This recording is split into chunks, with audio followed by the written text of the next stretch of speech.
നമസ്കാരം. പ്രധാന വാർത്തകൾ. മുൻകൂട്ടി തീരുമാനിച്ച് ആളെ കൊല്ലുന്നത് കമ്മ്യൂണിസമല്ല, കാടത്തമാണെന്ന് CPI സംസ്ഥാന സെക്രട്ടറി പന്ന്യൻ രവീന്ദ്രൻ.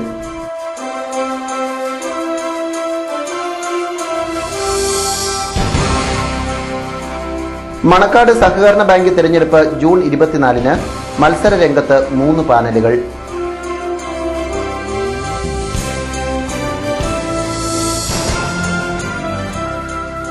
സ്വകാര്യ ലോഡ്ജിലെ മലിനജലം റോഡിലേക്ക് ഒഴുകുന്നതായി ആക്ഷേപം. വെള്ളം ഒഴുകിയെത്തുന്നത് താലൂക്ക് ആശുപത്രിയിലെ കിണറിന് സമീപം.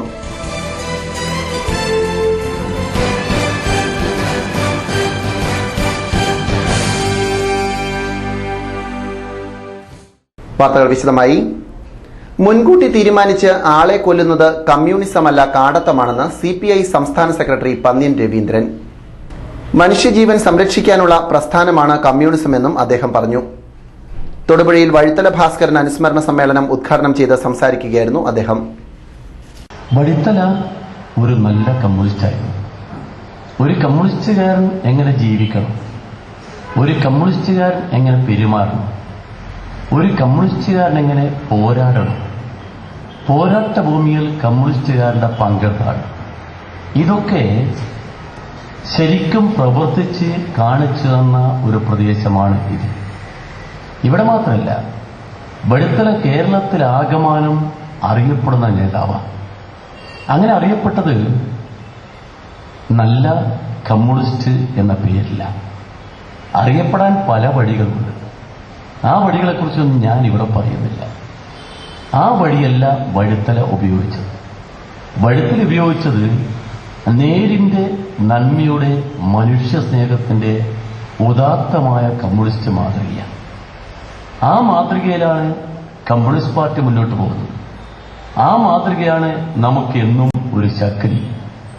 ആ മാതൃക കൊണ്ടാണ് കമ്മ്യൂണിസ്റ്റ് പാർട്ടി ഇന്ത്യൻ ജനങ്ങളുടെ മനസ്സിൽ ഏറ്റവും കൂടുതൽ സ്വാധീനിച്ചത്. പൊന്നപ്ര വയലാറിൽ മണ്ണിൽ മരിച്ചു വീണ മനുഷ്യരുടെ ഊരും പേരും ആരുടെയും മനസ്സിലില്ല. അത്രയധികം ആളുകളാണ്. അവരെല്ലാം ഈ പ്രസ്ഥാനത്തിന് വേണ്ടി പോരാടി മരിച്ചത് ഈ പ്രസ്ഥാനത്തിന്റെ ജനസേവനത്തിന്റെ മാർഗമായിട്ടാണ്.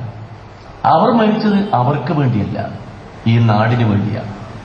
കമ്മ്യൂണിസ്റ്റുകാരൻ മരിക്കുന്നത് ഈ നാടിന് വേണ്ടിയാണ്, ഈ നാട്ടിലെ ജനങ്ങൾക്ക് വേണ്ടിയാണ്, ആ ജനങ്ങളെ നന്മക്ക് വേണ്ടിയാണ്. കമ്മ്യൂണിസ്റ്റുകാരൻ ഒരിക്കലും ആളെ തീരുമാനിച്ച് കൊലപ്പെടുത്താൻ വേണ്ടി മുൻകൂട്ടി നിശ്ചയിക്കാറ് പതിവില്ല. അത് കമ്മ്യൂണിസ്റ്റുകാരുടെ ജോലിയല്ല, അത് കമ്മ്യൂണിസമല്ല, അത് കാടത്തമാണ്. ആ കാടത്തത്തെ സ്വീകരിക്കാൻ ഈ നാട്ടിൽ ആർക്കും കഴിയില്ല. ഇവിടെ മാത്രമല്ല, ഇന്ത്യയിലും കഴിയില്ല, ലോകത്തിലും കഴിയില്ല. ആ കമ്മ്യൂണിസ്റ്റ് പ്രസ്ഥാനം ഒരിക്കലും മുൻകൂട്ടി തീരുമാനിച്ച് ഒരാളെ വകവരുത്താൻ വേണ്ടി പ്രേരിപ്പിക്കില്ല. അത് പ്രേരിപ്പിക്കാൻ കമ്മ്യൂണിസ്റ്റുകാർ കഴിയില്ല. പോരാട്ട ഭൂമിയിൽ ചിലപ്പം ഏറ്റുമുട്ടലിൽ മരിച്ചു കാണും. ആ മരിക്കുന്നത് സ്വാഭാവികമാണ്. ആ മരണം പോലല്ല മുൻകൂട്ടി നിശ്ചയിച്ച് ആളെ കൊല്ലണമെന്ന് തീരുമാനിക്കുന്നത്. അത് കമ്മ്യൂണിസമല്ല, കമ്മ്യൂണിസ്റ്റുകാർക്ക് അനുകൂലിക്കാൻ കഴിയില്ല. അതുകൊണ്ടാണ് കമ്മ്യൂണിസ്റ്റ് പാർട്ടി പറഞ്ഞത്, എക്കാലവും കമ്മ്യൂണിസ്റ്റ് പാർട്ടി പറഞ്ഞുകൊണ്ടിരിക്കുന്നത് രാഷ്ട്രീയ കൊലപാതകം അരുത്, അരുത്, അരുത്. കേരളത്തിൽ ഒരു ഹരിത ഭരണമാണ് നടക്കുന്നതെന്ന് പന്ന്യൻ രവീന്ദ്രൻ ആരോപിച്ചു. മുസ്ലിം ലീഗ് പറയുന്നതനുസരിച്ച് ഭരിക്കുന്ന മുഖ്യമന്ത്രിയാണ് ഉമ്മൻചാണ്ടിയെന്നും പന്ന്യൻ പറഞ്ഞു. കേരളം ഭരിക്കുന്നത് UDF ഗവൺമെന്റാണ്. UDF ഗവൺമെന്റ് ഒരു മുഖ്യമന്ത്രിയുണ്ട്. ആ മുഖ്യമന്ത്രിയുടെ പേര് ഉമ്മൻചാണ്ടി എന്നാണ്. ഈ മുഖ്യമന്ത്രി കേരളത്തിലെ മുഖ്യമന്ത്രിയാണ്. പക്ഷെ അദ്ദേഹത്തിന് സ്വന്തമായി എന്തെങ്കിലും തീരുമാനമെടുക്കാൻ കഴിയുന്നുണ്ടോ? ഒരിക്കലും കഴിയുന്നില്ല. കേരളത്തിന് തീരുമാനമെടുക്കുന്ന ആരാ? ഇവിടെ കേരളത്തിൽ ഒരു ഹരിത ഭരണം വന്നിരിക്കുന്നു. കേരളത്തിന് തീരുമാനമെടുക്കുന്നത് മുസ്ലിം ലീഗാണ്. ലീഗുകാർ എന്ത് ചെയ്താലും ചോദിക്കാൻ പറ്റില്ല. ലീഗുകാർക്ക് വേണ്ടി കേരളത്തിൽ ഭരിക്കുന്ന ഒരു സർക്കാരായി മാറിയിരിക്കുന്നു കേരളത്തിലെ UDF സർക്കാർ. CPIയുടെയും AITUCയുടെയും സംസ്ഥാന നേതാവായിരുന്ന വഴുത്തല ഭാസ്കരന്റെ 8ാമത് ചരമവാർഷിക ദിനത്തോടനുബന്ധിച്ചാണ് അനുസ്മരണ സമ്മേളനം നടന്നത്. മുനിസിപ്പൽ ടൗൺഹാളിൽ നടന്ന സമ്മേളനം CPI സംസ്ഥാന സെക്രട്ടറി പന്ന്യൻ രവീന്ദ്രൻ ഉദ്ഘാടനം ചെയ്തു. CA Kurian, KK Sivaraman, Mathew Varghese, ES Bijimol MLA, K Salim Kumar, PK Purushothaman Nair, Geetha Thulaseedharan തുടങ്ങിയവർ സംസാരിച്ചു. മണക്കാട് സർവീസ് സഹകരണ ബാങ്ക് ഭരണസമിതിയിലേക്കുള്ള തെരഞ്ഞെടുപ്പ് ജൂൺ 24 നടക്കും. കേരള കോൺഗ്രസ് LDF വിട്ടതിനു ശേഷമുള്ള ആദ്യ തെരഞ്ഞെടുപ്പാണിത്. 11 അംഗ ഭരണസമിതിയിലേക്ക് 3 പാനലുകളാണ് മത്സര രംഗത്തുള്ളത്. LDF നേതൃത്വത്തിലുള്ള സഹകരണ സംരക്ഷണ മുന്നണി, UDF നയിക്കുന്ന സഹകരണ ജനാധിപത്യ മുന്നണി, BJP നയിക്കുന്ന സഹകരണ വികസന മുന്നണി എന്നിവയാണ് മത്സര രംഗത്തുള്ളത്. LDF പാനലിൽ 11 പേരും UDFൽ 8 പേരും BJPയിൽ 10 പേരുമാണ് മത്സരിക്കുന്നത്. സ്വതന്ത്രരുൾപ്പെടെ 30 പേർ മത്സര രംഗത്തുണ്ട്. ആകെ 3850 മെമ്പർമാരാണ് ബാങ്കിനുള്ളത്. 24-ന് രാവിലെ 9 മുതൽ വൈകിട്ട് 5 വരെ മണക്കാട് ഗവൺമെന്റ് LP സ്കൂളിലാണ് വോട്ടെടുപ്പ്. 30 കൊല്ലമായി തുടരുന്ന LDF ഭരണത്തിന് മാറ്റമുണ്ടാകുമോ എന്നാണ് ജനങ്ങൾ ഉറ്റുനോക്കുന്നത്. സ്വകാര്യ ലോഡ്ജിൽ നിന്നുള്ള മലിനജലം റോഡിലൂടെ ഒഴുകുന്നതായി ആക്ഷേപം. കാരിക്കോട് താലൂക്ക് ആശുപത്രിക്ക് സമീപമാണ് മലിനജലം റോഡിലൂടെ ഒഴുകുന്നത്. ലോഡ്ജിന്റെ ടോയ്ലറ്റിൽ നിന്നാണ് വെള്ളം ഒഴുകുന്നതെന്നും പറയപ്പെടുന്നു. മലിനജലം ഒഴുകിയെത്തുന്നത് താലൂക്ക് ആശുപത്രിയിലേക്ക് ജലം എത്തിക്കുന്ന കിണറിന് സമീപമാണ്. അധികൃതർ അടിയന്തരമായി ഇടപെടണമെന്ന് നാട്ടുകാർ ആവശ്യപ്പെടുന്നു.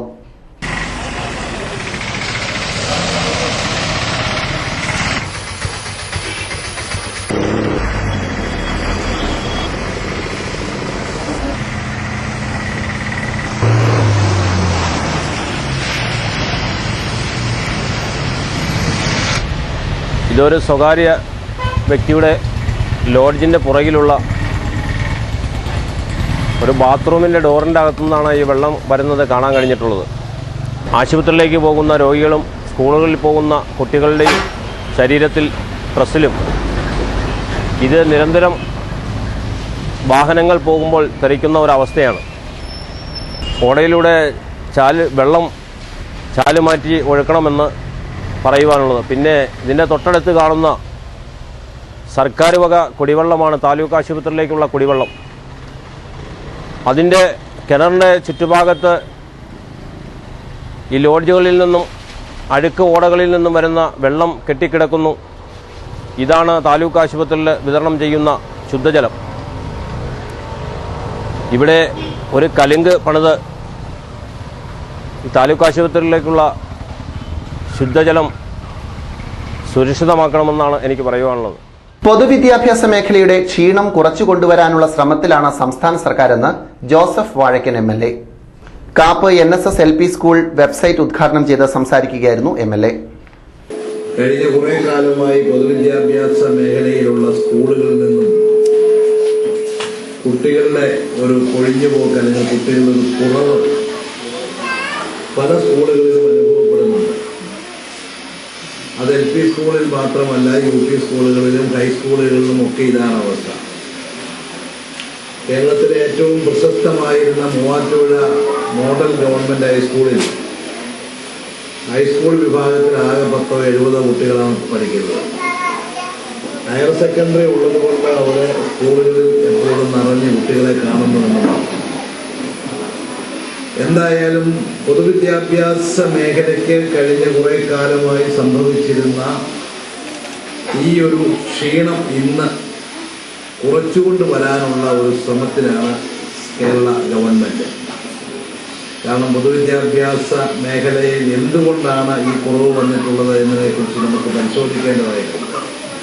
യഥാർത്ഥത്തിൽ അൺഎയ്ഡഡ് സ്കൂളുകളിനേക്കാൾ എത്രയോ മിടുക്കരായ അധ്യാപകരാണ് ഇവിടെ പഠിപ്പിക്കുന്നത്.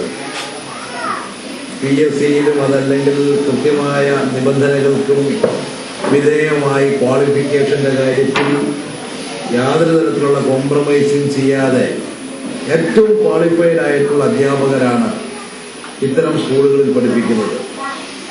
പക്ഷേ അൺഎയ്ഡഡ് സ്കൂളുകളിൽ പഠിപ്പിക്കുന്നത് നമുക്കറിയാം, മിക്കവാറും ഡിഗ്രി മാത്രമുള്ള ആളുകൾ. ഈ അടുത്ത കാലത്ത് അക്കാര്യത്തിൽ കുറെ കൂടി ഒരു റെസ്ട്രിക്ഷനൊക്കെ വന്നിരിക്കുന്നത് കൊണ്ട് ഒരുപക്ഷെ അതിനൊരു പ്രത്യേക സെലക്ഷനൊന്നുമില്ല. അപ്പൊ അങ്ങനെയുള്ള അധ്യാപകർ പഠിപ്പിക്കും. SSLC+2 പരീക്ഷകളിൽ മികച്ച വിജയം നേടിയ പൂർവ്വ വിദ്യാർത്ഥികളെ ചടങ്ങിൽ മൂവാറ്റുപുഴ ബ്ലോക്ക് പഞ്ചായത്ത് പ്രസിഡന്റ് ജോസ് പെരുമ്പിള്ളിക്കുന്നേൽ അനുമോദിച്ചു. ഗ്രാമപഞ്ചായത്ത് പ്രസിഡന്റ് റൂബി തോമസ് പഠനോപകരണങ്ങൾ വിതരണം ചെയ്തു. ടോമി തന്നിട്ടാമാക്കൽ, ജോയി മാളിയേക്കൽ, VM സൈനുദ്ദീൻ, ജോസഫ് ഔസേഫ്, KN അനിൽകുമാർ, ഓമന ദിവാകരൻ, മാഹിൻ തുടങ്ങിയവർ സംസാരിച്ചു. School manager PG Madhusudan Nair അധ്യക്ഷനായിരുന്നു. UAE എക്സ്ചേഞ്ചിന്റെ തൊടുപുഴയിലെ നവീകരിച്ച ഓഫീസ് മന്ത്രി PJ ജോസഫ് ഉദ്ഘാടനം ചെയ്തു.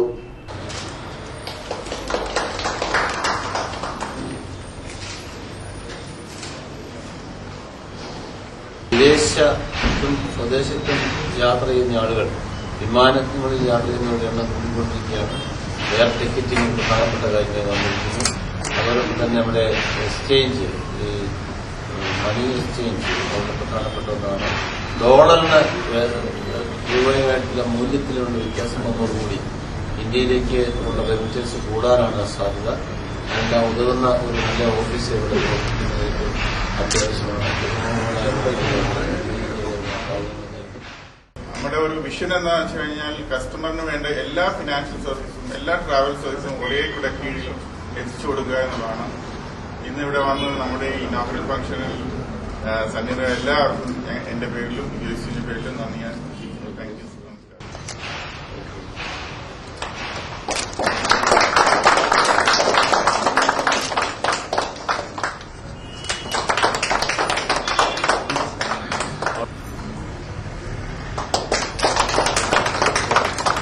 തൊടുപുഴ അമ്പലം ബൈപ്പാസിലാണ് ഓഫീസ് പ്രവർത്തിക്കുന്നത്. Municipal chairman TJ Joseph, councillor Bindu Padmakumar, rubber marketing society president professor MJ Jacob, UAE exchange India head doctor V George Antony, Sijo Padayatti, Sreenath Vishnu തുടങ്ങിയവർ പങ്കെടുത്തു. UAE എക്സ്ചേഞ്ചിന്റെ സേവന പ്രവർത്തനങ്ങളുടെ ഭാഗമായി വിദ്യാർത്ഥികൾക്ക് നൽകുന്ന പഠന സഹായം മന്ത്രി PJ ജോസഫ് വിതരണം ചെയ്തു.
ജില്ലയിൽ SSLC +2 പരീക്ഷകളിൽ എല്ലാ വിഷയങ്ങൾക്കും A+ നേടിയവരെയും 100% വിജയം കൈവരിച്ച വിദ്യാലയങ്ങളെയും ഗാന്ധിജി സ്റ്റഡി സെന്ററിന്റെ ആഭിമുഖ്യത്തിൽ ആദരിക്കും.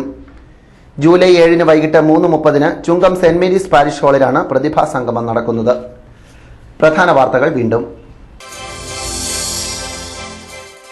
മുൻകൂട്ടി തീരുമാനിച്ച് ആളെ കൊല്ലുന്നത് കമ്മ്യൂണിസമല്ല, കാടത്തമാണെന്ന് CPI സംസ്ഥാന സെക്രട്ടറി പന്ന്യൻ രവീന്ദ്രൻ.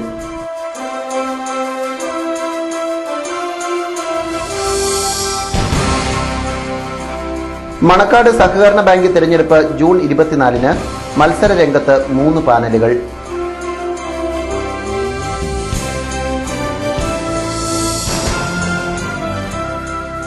സ്വകാര്യ ലോഡ്ജിലെ മലിനജലം റോഡിലേക്ക് ഒഴുകുന്നതായി ആക്ഷേപം.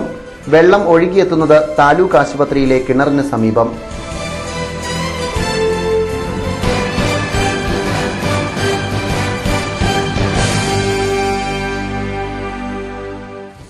ഇതോടെ വാർത്താ ബുള്ളറ്റിൻ സമാപിക്കുന്നു. നമസ്കാരം.